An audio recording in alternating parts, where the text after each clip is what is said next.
Israel के prime minister Benjamin Netanyahu इस समय काफी फेमस हो चुके हैं और ये इसराइल में प्राइम मिनिस्टर के रूप में काफी लंबे समय तक टिके हुए हैं। उनका नाम आज दुनिया भर में जाना जाता है। कई लोग उन्हें नफरत की निगाह से देखते हैं तो कई उनकी पर्सनैलिटी से काफी प्रभावित भी होते हैं। वैसे दोस्तों, आप इन्हें कैसे देखते हैं हमें कमेंट्स में जरूर बताइएगा। आज की इस लाइफस्टाइल वीडियो में हम बात करने वाले हैं इसराइल के प्राइम मिनिस्टर नेतन्याहू के बारे में। ऐसी जानकारी वाली वीडियोस जानने के लिए चैनल को सब्सक्राइब कर दें और साथ ही बेल आइकन पर भी क्लिक कर दें और वीडियो को लाइक करना मत भूलिएगा।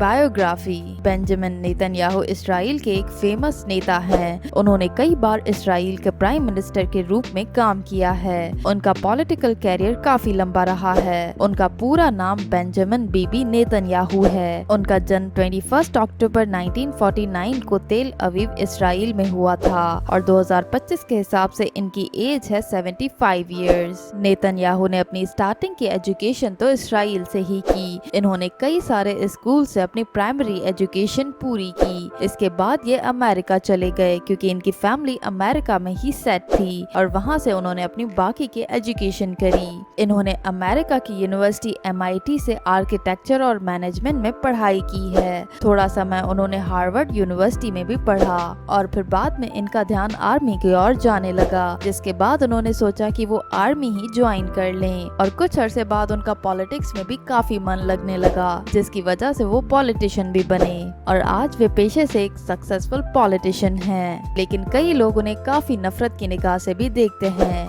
जैसे इसराइल पैलेस्टाइन पर जुल्म कर रहा है, इसी वजह से लोग इन्हें काफी हेट्रेड से देखते हैं। कैरियर। चलिए अब बात करते हैं इनके कैरियर के बारे में। इनका कैरियर बहुत ही इंटरेस्टिंग और लंबा रहा है। उन्होंने अपने करियर की शुरुआत आर्मी में की, जहां से उन्होंने अपनी लीडरशिप क्वालिटीज और हिम्मत दिखाई। नेतन्याहू इसराइल आर्मी के एक बहुत ही एलीट कमांडो यूनिट में थे। इन्हें काफी मुश्किल मिशंस में भेजा जाता था। नेतन्याहू ने अपनी आर्मी लाइफ में बहुत सारे इम्पोर्टेंट मिशंस किए। 1972 में जब एक प्लेन हाईजैक्ड हुआ था, नेतन्याहू भी उस मिशन में शामिल थे जिसमें हाईजैकर्स को रोकने का प्रयास किया गया। आर्मी से रिटायर होने के बाद नेतन्याहू ने पढ़ाई पूरी करने के लिए अमेरिका का रुख किया। वहां उन्होंने MIT ज्वाइन किया और आर्किटेक्चर और मैनेजमेंट में डिग्री ली। 1980 के दशक में नेतन्याहू ने अपना कैरियर डिप्लोमेटिक फील्ड में शुरू किया। 1984 से 1988 तक वो यूनाइटेड नेशंस में इसराइल के एम्बेसडर रहे।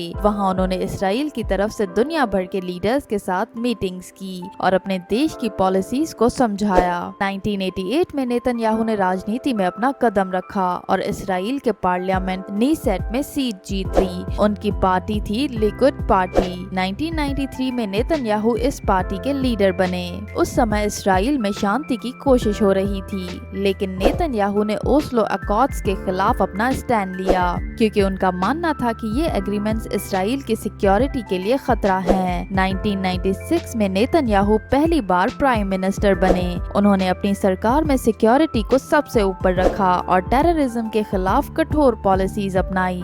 उन्होंने हमास और हिजबुल्लाह जैसे ग्रुप्स के खिलाफ कड़ी कार्रवाई की, लेकिन उनकी सरकार सिर्फ 3 साल चल पाई और 1999 में वो इलेक्शन हार गए। 1999 के बाद कुछ समय तक नेतन्याहू पॉलिटिक्स से दूर रहे, लेकिन 2002 में वो वापस आए और फाइनेंस मिनिस्टर बने। इस दौरान उन्होंने इसराइल की इकोनॉमी को सुधारने के लिए बड़े बड़े कदम उठाए। उन्होंने टैक्सेस कम किए, गवर्नमेंट के खर्चे घटाए और प्राइवेट सेक्टर को बढ़ावा दिया। इन रिफॉर्म्स की वजह से आज इसराइल की इकोनॉमी मजबूत है। 2009 में नेतन्याहू दोबारा प्राइम मिनिस्टर बने। उन्होंने अपने टेन्योर में ईरान के न्यूक्लियर प्रोग्राम के खिलाफ बहुत कठोर स्टांस लिया। उन्होंने अमेरिका के साथ भी इसराइल के रिश्ते मजबूत किए, खासकर डोनाल्ड ट्रंप की प्रेसिडेंसी के दौरान। उन्होंने जेरूसलम को इसराइल का कैपिटल माना और US ने अपनी एम्बेसी वहां शिफ्ट की। नेतन्याहू ने अपनी सरकार में देश की इकोनॉमी को और आगे बढ़ाया और मिलिट्री को मजबूत बनाया।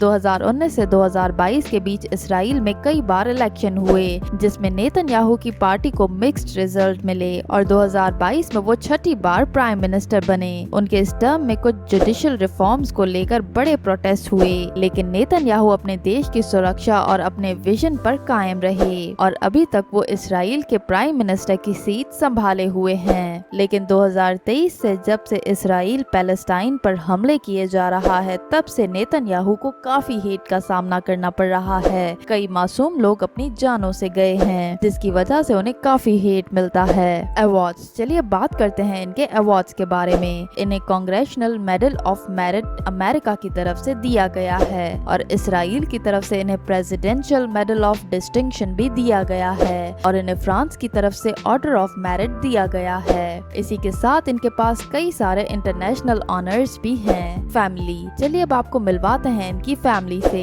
इनके पिता का नाम है बेंजियोन नेतन्याहू, इनकी माँ का नाम है तिजीला सेगल। इनकी एक बहन और भाई हैं जिनके नाम है ईदो नेतन्याहू और योनातन नेतन्याहू और इनकी वाइफ का नाम है सारा नेतन्याहू। इनके 3 बच्चे हैं जिनके नाम है येर नेतन्याहू, अवनीर नेतन्याहू और नोआ नेतन्याहू। इनकम एंड नेटवर्थ, चलिए अब बात करते हैं इनकी इनकम और नेटवर्थ के बारे में। नेतन्याहू प्राइम मिनिस्टर की सीट पर बैठकर पर मंथ 16 लाख से 20 लाख रुपए कमा लेते हैं। इसके अलावा भी नेतन्याहू की कई सारी इन्वेस्टमेंट्स हैं, जिससे ये हर महीने 2 से 2.5 करोड़ रुपए कमा लेते हैं और 2025 के हिसाब से इनकी नेटवर्थ है 90 करोड़ रुपए। हाउस, चलिए अब आपको इनका घर दिखाते हैं। नेतन्याहू अपनी फैमिली के साथ प्राइम मिनिस्टर रेजिडेंस में रहते हैं। उनके घर में काफी बड़े रूम्स हैं, जिसमें लिविंग रूम्स, बेडरूम्स, ऑफिसेज और मीटिंग रूम्स शामिल हैं और साथ ही स्टडी रूम्स भी। घर के बाहर एक ब्यूटीफुल गार्डन भी है, वहीं एक स्विमिंग पूल भी है जिसे नेतन्याहू और उनका परिवार एंजॉय करते हैं। घर का डिजाइन मॉडर्न और ट्रेडिशनल दोनों स्टाइल का मिक्सचर है, जिसकी कुछ पिक्चर्स आप अपनी स्क्रीन पर देख सकते हैं। कार कलेक्शन, अंत में बात करते हैं नेतन्याहू की कार कलेक्शन के बारे में। इनके पास एक कार्डिलैक 1 द बीस्ट कार है, जिसकी प्राइस है 15 करोड़ रुपए। इनके पास एक मर्सिडीज बेंज एस क्लास भी है, जिसकी प्राइस है 2 करोड़ रुपए। इसके अलावा इनके पास एक टोयोटा लैंड क्रूजर कार है, जिसकी प्राइस है 90 लाख रुपए। तो दोस्तों, ये थे इसराइल के प्राइम मिनिस्टर नेतन्याहू की लाइफ स्टोरी। नेतन्याहू को लेकर आपकी क्या राय है, हमें कमेंट्स में जरूर बताइएगा। और अगर ऐसी जानकारी वाली वीडियो आपको पसंद आई तो वीडियो को लाइक करना मत भूलिएगा।